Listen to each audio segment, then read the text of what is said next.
Hi everyone and welcome back to another Bork No Game video. Today's video is dedicated to a reroll guide for PGR. So let's go ahead and jump right into this. And one of the first things is opening BlueStacks Instance Manager. You're going to go here, going to type in multi, and that is going to bring up BlueStacks Instance Manager. Once that is up, if you do not have a NuGet 64-bit instance, you're going to click New Instance, Fresh Instance, and then NuGet 64-bit. The reason why you want NuGet 64-bit is because this is the latest firmware that lets you play like the latest Android games on BlueStacks. And once you have that up, you're going to make sure the settings are 4 cores and then 4 gigs of RAM, because PGR is sort of resource intensive because it is a beautiful looking game. So one more tip that I want to throw out there is make sure to create a PGR master clone. What happens is this master clone never gets opened, all right? You never open the actual PGR game. And when you are essentially doing a reroll, let's say I didn't get what I wanted on PGR reroll 1, then I'm going to clone this instance specifically since the game's never been started on it. And then I'm going to do what I need to do, set it to high CPU cores, set it to high RAM, and then click create and then go from there. And what's going to happen is going to build this instance, and I'm going to name it PGR reroll number 5, right? Because this is my 5th reroll. And then I would technically like close this instance and delete it because I don't need it anymore. And then once you jump into PGR reroll 5, it'll be brand new. The reason why you can't just like go into home and then you go into settings and then you just delete like the actual app data, because it keeps like the actual information for PGR, like your IDs. So you can't just delete the app and then,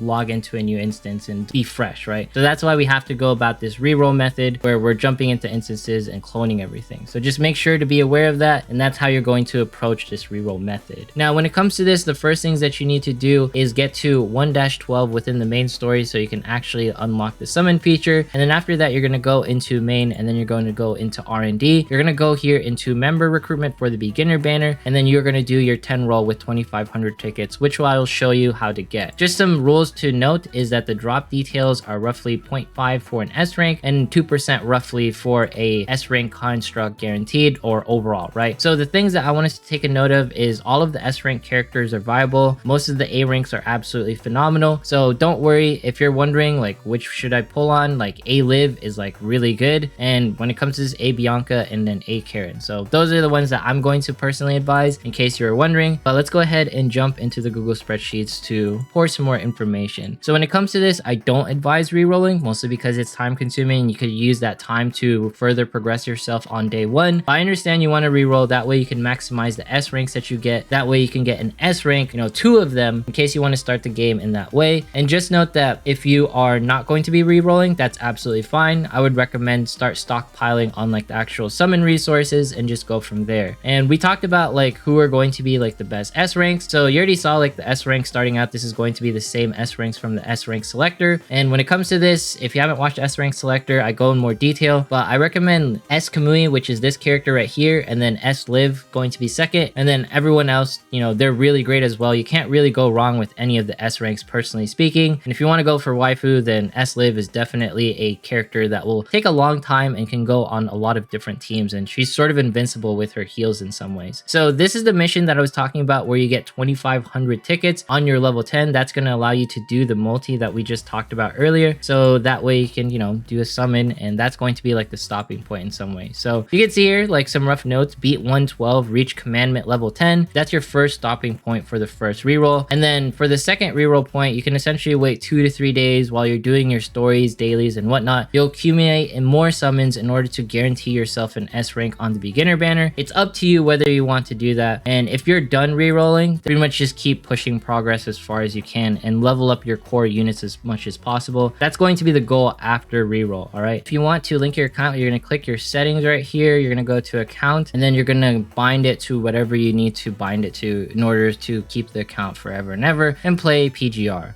Alright, now I'm going to be showing you some gameplay. Note that this footage is going to be sped up, so you don't have to watch me grind this out for 20 to 25 minutes, however long it takes.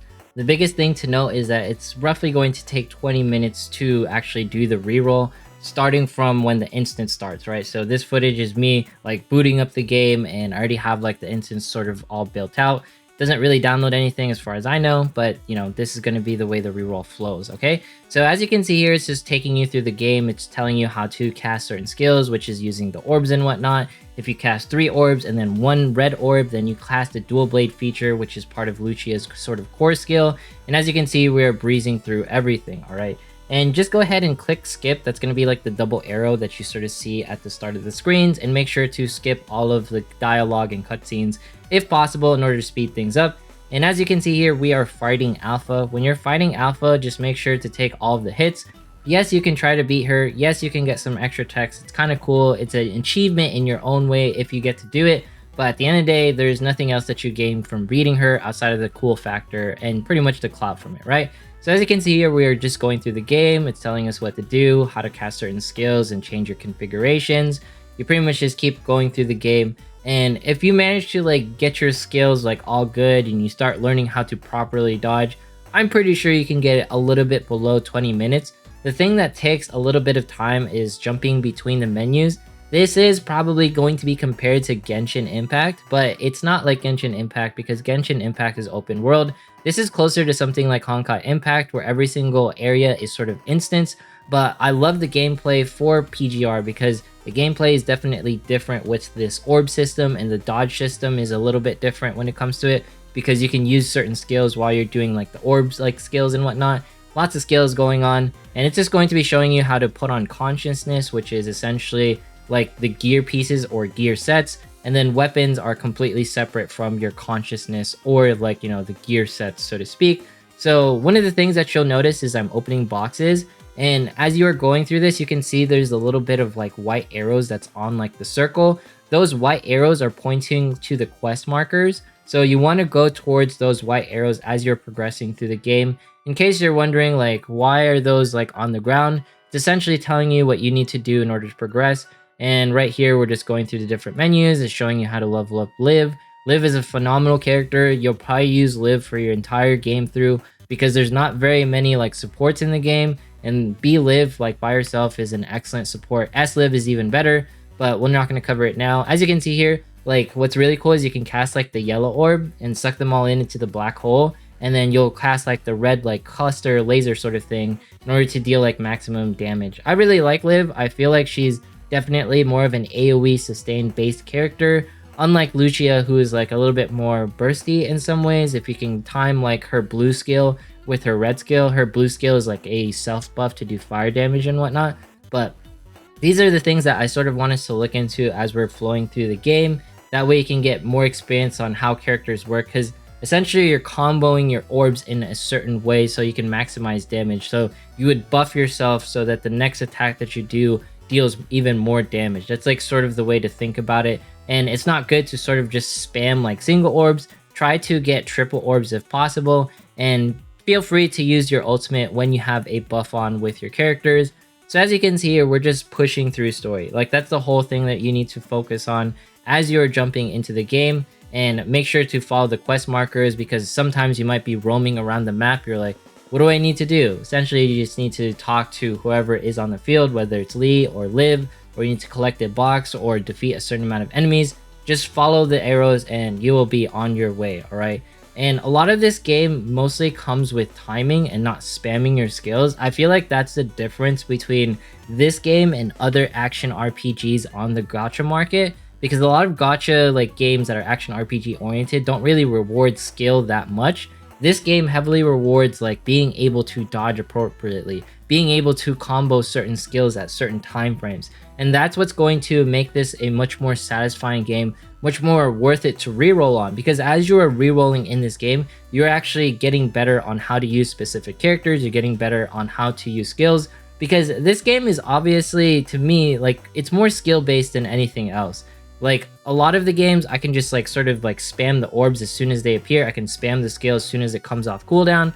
But here you don't just want to do that, because you're not technically maximizing the amount of damage because you want to wait for a 3 orb.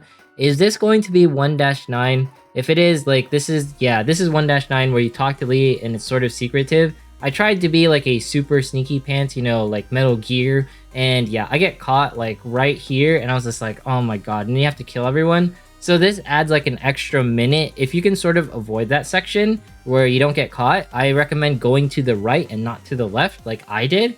And that will probably help you avoid all the things that are coming right there.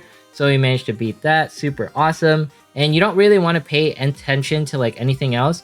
Like don't do what I just do right here, which is try to promote Liv. You don't need to do that. It doesn't matter whatsoever. Just keep jumping back into the story and keep going through story and get to 1-12 and beat 1-12, all right? Things get a little annoying because the boss in the back starts like throwing stuff at you for like no reason, probably because he wants you to die because you're chasing him or whatever. But yeah, as you're progressing through like the beginning parts of chapter 1, it's sort of like a tutorial showing you off like the base mechanics of the game, where it's like, hey, you know, you can collect stuff, hey, you can hide, hey, you can like equip gear, hey, you can upgrade gear, as you can see. Don't worry about like all like that stuff where you have to like upgrade and whatnot, because it's not really necessary for you at the very beginning parts of the game, because at the end of the day, you just want to like charge through this and get through your first S ranks. And if you're wondering, S ranks are just going to be innately better than A ranks, mostly because of like their skills are a little bit sped up slightly, very, very slightly, except for, you know, like someone like Kubbi who's using his greatsword. But their stats are also going to be slightly better because they are S rank naturally, right? Naturally, just note that any character can go to SS plus rank, which is like the highest rank in the game, I believe. But just note that SS rank is the highest for free to play. So as you can see here, we are decimating all of the opponents, and he keeps throwing those darn grenades. We're almost done like with the actual reroll. So that's the nice part when it comes down to this.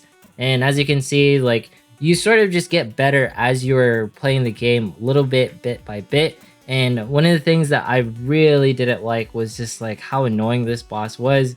But it's really cool because you get like double perspective later on. There's like a hidden story sort of thing. And it's just nice like how this game really does care about its story. And while the cutscenes, like, you know, they're not like the most amazing thing, but later on they do become amazing. I just like how this game grows over time. But as you can see with the reroll process, it's relatively simple. There's nothing really too complicated about it. It just takes like skill to get to certain parts of the game. And then right here, we finally reached it. You can see we got like the beginner summons. Right there, the first summon is a guaranteed non-enemy. And right now I'm claiming my daily missions. And then I claimed like the multi right there. And then I claimed the singles. And now we are going to be doing the multi. All right, so this is essentially the reroll point. You know, you're done here and it's showing you all the different summons. We get some consciousness, and then this is our construct, which is going to be a live.